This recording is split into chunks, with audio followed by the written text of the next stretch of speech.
Saya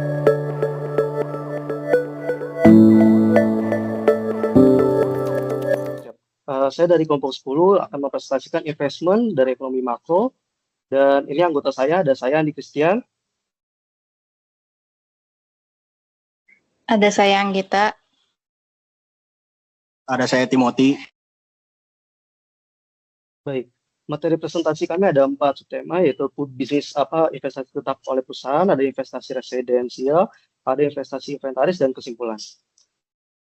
Pertama ada jenis-jenis investasi. Pertama ada business fixed investment, yaitu investasi tetap bisnis, yaitu merupakan pembelian barang modal seperti mesin, bangunan, komputer.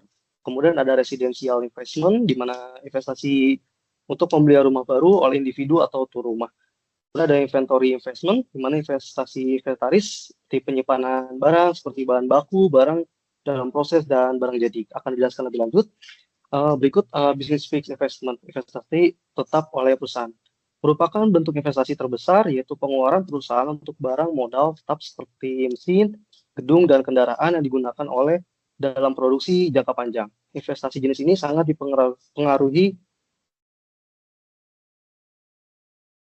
oleh produktivitas modal, suku bunga real, dan aturan pajak. Model utama yang digunakan adalah model neoklasik investasi, yang menilai investasi berdasarkan keuntungan dan biaya memiliki modal.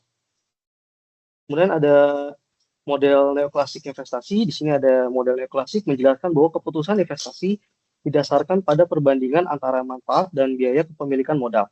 Dalam model ini, perusahaan akan menambah modal selama manfaat marginal dari modal MPK melebihi biaya modal. Kemudian ada harga sewa real modal. Di sini ada manfaatnya, yaitu marginal product of capital. Kemudian ada biaya atau cost-nya, yaitu harga sewa real sama dengan R per P. Ini untuk rumusnya. Kemudian ada keseimbangannya, R per P sama dengan MPK. Nah, di sini ada rumusnya teman-teman, ada harga sewa modal, yaitu di mana dalam pasar modal, perusahaan penyewa akan menyewa modal hingga manfaat marginal sama dengan biaya realnya. Jadi ketika perusahaan itu menyewa sebuah mesin atau apa, itu dia harus sama dengan biayanya sehingga tidak mengalami kerugian. Di sini ada rumusnya, R per P sama dengan MPK, di mana R per P itu adalah harga sewa real modal, itu sama dengan marginal product of capital-nya.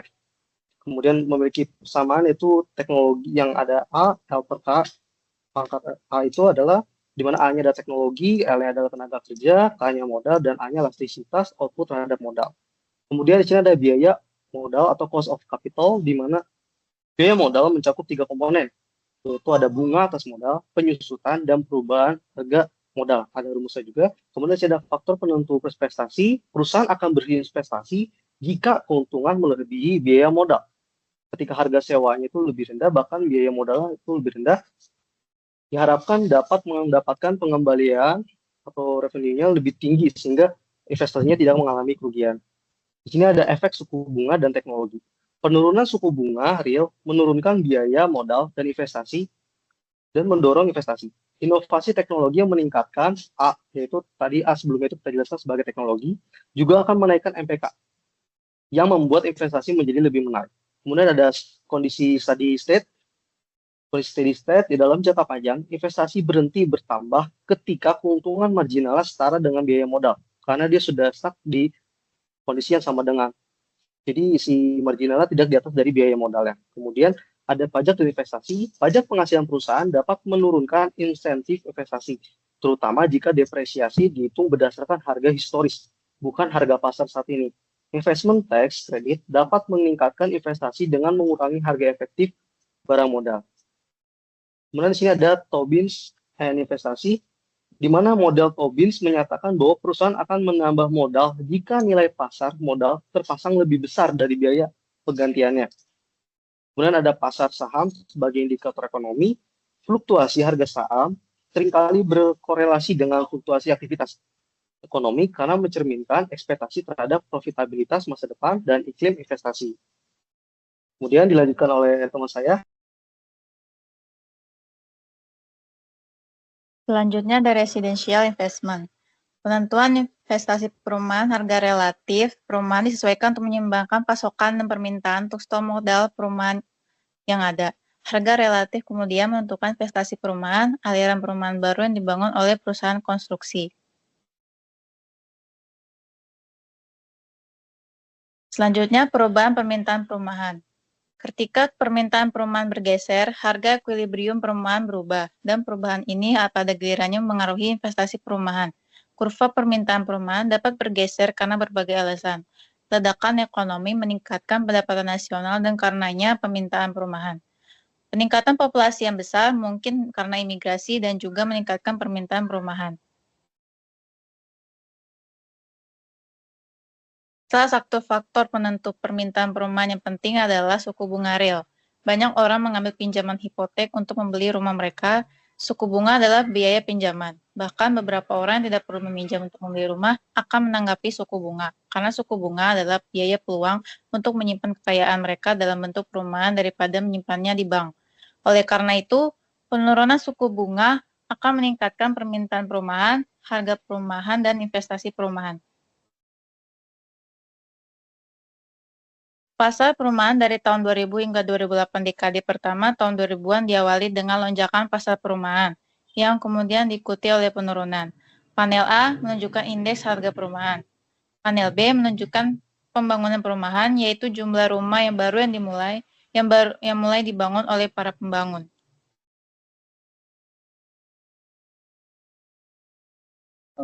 Lalu ada inventory investment atau investasi inventaris.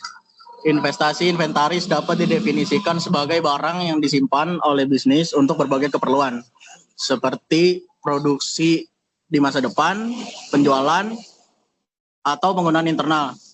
Meskipun tampak sepele, karena rata-rata hanya menyumbang sekitar 1% dari produk domestik bruto atau PDB suatu negara. Peran investasi inventaris dalam ekonomi sebenarnya jauh lebih signifikan. Volatilitasnya menjadikannya kunci dalam memahami fluktuasi ekonomi. Dalam resesi seringkali lebih dari separuh penurunan pengeluaran berasal dari penurunan investasi inventaris. Mengapa perusahaan menyimpan inventaris? Yang pertama, perataan produksi. Untuk menjaga tingkat produksi lebih stabil meskipun penjualan berfluktuasi atau produksi lebih saat penjualan rendah, kurang saat penjualan tinggi. Ini membantu menghindari biaya penyesuaian produksi yang mahal. Yang kedua, peningkatan efisiensi memungkinkan operasi yang lebih efektif. Misal barang tersedia di toko agar pelanggan bisa melihat langsung suku cadang untuk perbaikan mesin yang cepat. Inventaris dapat dilihat sebagai faktor produksi karena keberadaannya memungkinkan proses produksi atau penjualan berjalan lebih lancar. Yang ketiga, menghindari kekurangan barang atau stock out avoidance. Mencegah kehabisan stok saat permintaan tinggi yang tidak terduga. Perusahaan sering harus membuat keputusan produksi sebelum mengetahui permintaan pasti. Dan inventaris bertindak sebagai penyangga untuk menghindari kehilangan penjualan dan keuntungan. Yang keempat, proses produksi atau work in process.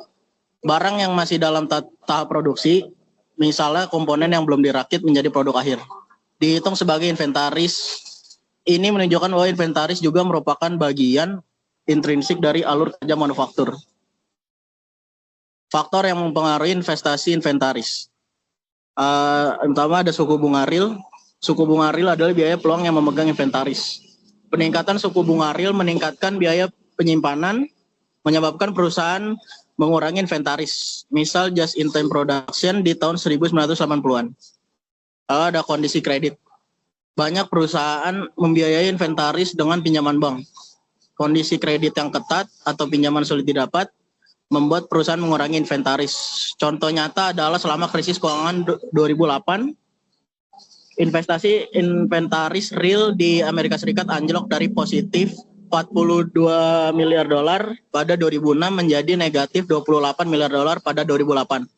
Menunjukkan bagaimana penurunan investasi inventaris bisa menjadi pendorong utama penurunan permintaan agregat. Lalu ada kesimpulannya investasi terbagi menjadi 3 jenis utama. Investasi tetap oleh perusahaan, investasi residensial, dan investasi inventaris. Ketiganya berperan penting dalam pertumbuhan ekonomi dan dipengaruhi oleh faktor seperti suku bunga, pajak, teknologi, serta kondisi pasar. Pemahaman jenis dan faktor investasi ini penting untuk menganalisis kondisi ekonomi secara keseluruhan. Terima kasih. Demikian presentasi dari kelompok kami. Terima kasih.